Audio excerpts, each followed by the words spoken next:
This news update is brought to you by... So, I'm meeting Rico later.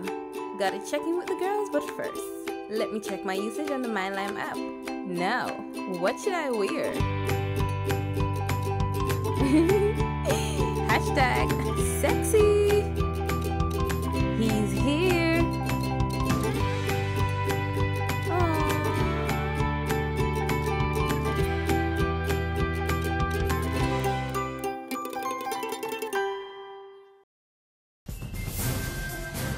Welcome to the Barbados Today Evening Update for June 1. I'm Fernella Wedderburn. Thanks for joining us. Topping the news this evening, the autopsy is complete, but the result of the procedure conducted on the body of 12-year-old Shemar Weekes is still unknown. A Jamaica-based forensic expert arrived at the Queen Elizabeth Hospital just before 11 this morning and took approximately 2.5 hours to finish the post-mortem.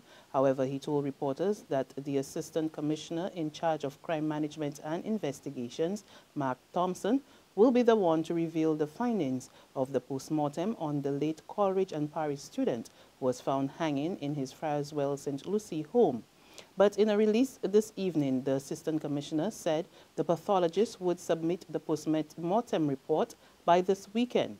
He also disclosed that any public disclosures on the findings would be made by the coroner's office as opposed to the Director of Public Prosecutions. Customs workers will not be disadvantaged if they opt to make the transition to the Barbados Revenue Authority. The assurance today from Finance Minister Chris Sinclair following a 3-hour meeting with the Barbados Workers Union at government headquarters today. The meeting was held to iron out the terms of employment if custom guards and officers agreed to make the July 1 move. I believe that where level minds and good hearts prevail, if we assume the basic position that we should not disadvantage anybody for transitioning. Because I don't want to have a BRA in which everybody is disgruntled, because it is not going to work. Okay? So we have to ensure that the temporaries, the people who are appointed, the people who come and so forth and so on, who have just come, that we take care of all of those persons. So there will be no, and we just confirmed that with the CPO, that positions be found for everybody. Those who are going and those who choose not to go. At the end of the day, you know, there's a reason why it is called an option form.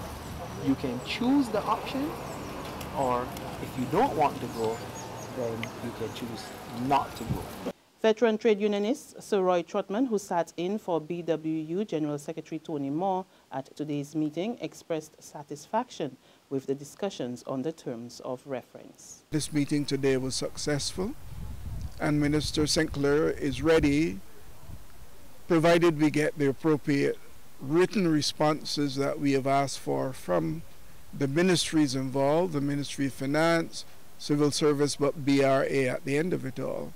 We will then meet, look at those proposals, and we should stand ready to meet the minister either later this week or early next week. Meantime, an opposition politician and businessman is calling for the tipping fee controversy to be resolved amicably.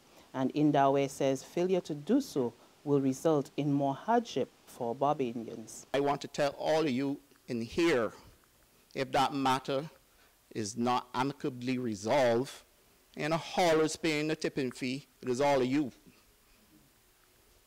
Get that straight, all right? Because the cost will reach the bottom, and at the bottom is you. You're the ones that will pay it. You're going to pay it in the supermarket.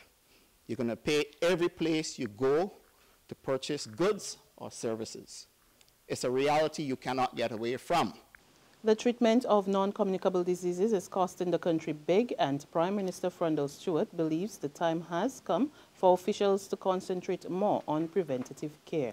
Speaking at the opening of Health Week activities at the Barbados Seventh-day Adventist School, the Prime Minister said he was recently informed by a top official involved in the national fight against NCDs that 7 out of every 10 Barbadians suffer from non-communicable disease, and he says this disturbing fact must be brought under control.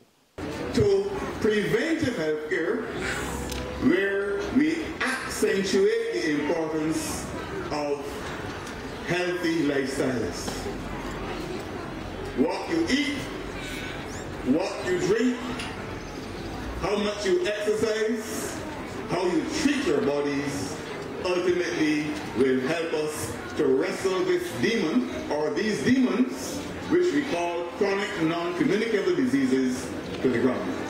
In sports now, the Barbados Football Association is in a wait-and-see mode. That's according to its president, Randy Harris. This after revelations by the U.S. Internal Revenue Service that its investigations into the finances of soccer's governing body FIFA had moved into a new phase, which will likely lead to criminal charges being brought against more football officials.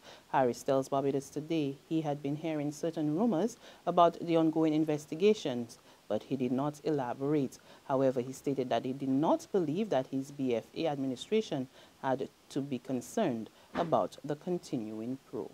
There's regional and international news after this short break. Secure your future, be financially strong. Since 1983, we have been there for you. A smart range of products, great tax benefits. We're the solution to your hopes and your dreams. The Barbados Workers Union Cooperative Credit Union. The Barbados Workers Union Cooperative Credit Union. Humble beginnings to smart loans, smart savings. Save smart and borrow smarter. That's the move for me. Stability, prosperity. We're the solution to your hopes and your dreams. The Barbados Workers Union Cooperative Credit Union. The Barbados Workers Union Cooperative Credit Union. To regional happenings now, Antigua and Barbuda's Prime Minister Gaston Brown is calling on the International Monetary Fund to wipe out the island's multi-million-dollar loan in order to turn around its economic fortunes. The call comes even as the Prime Minister dismissed the IMF's recommendations for his government to undertake a retrenchment exercise. Brown says such a move would only plunge the country deeper into socio-economic problems, including poverty, which is already high at 35%. He also added that the Washington-based financial institution's recommendation to lay off workers is contrary to his administration's empowerment philosophy. And finally, on the international scene, researchers believe they may have found a potent new weapon in the fight against cancer, the body's own immune system. An international study found that a combination of two drugs that helped allow the immune system to fight the cancer stopped the deadly skin cancer melanoma from advancing by nearly a year. More in this CNN report. Deadliest forms of cancer. Advanced melanoma is responsible for thousands of deaths around the world each year. Pam Smith was diagnosed with skin cancer for the third time. It seemed she'd run out of options. Then she was offered a chance to take part in a new therapy that appears to be highly efficient. The drugs have shrunk the tumour. They've shrunk it from 9 millimetres down to 4 millimetres. So, and then afterwards they found some lesions on my lungs, but even they have shrunk now to tinier than a pinprick. Every time I go to the hospital now, they're giving me good news with the scans. It's called immunotherapy and essentially teaches our immune system to attack cancer. In this case, a combination of two drugs called ipilimumab and nivolumab were used in an international study which was paid for by the drug maker Bristol Myers Squibb. And that's our evening updates, but you can join us again tomorrow morning. Until then, log on to www.barbadostoday.bb, subscribe to our e-paper, our email updates, or like us on Facebook. You can also catch us on Izumi Media in bus terminals or screenplay at supermarkets and gas stations near you. We're also on Channel 101 on 9TV and Mix 96.9 FM. I'm Frenella Wedderburn. Do have a great evening. This news update is brought to you by... So, I'm meeting Rico later. Gotta check in with the girls, but first, let me check my usage on the MyLime app. Now, what should I wear?